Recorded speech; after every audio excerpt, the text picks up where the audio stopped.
പറയാൻ പോകുന്നത് ഒരു പാട്ടാണ്. എന്റെ മറി പറയണം കേട്ടോ.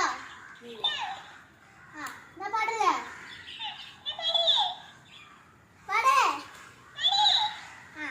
ഗ്രാമസഭക്ക് തട്ടമുണ്ട് അലപ്പക്കത്തില് എടുക്കോ.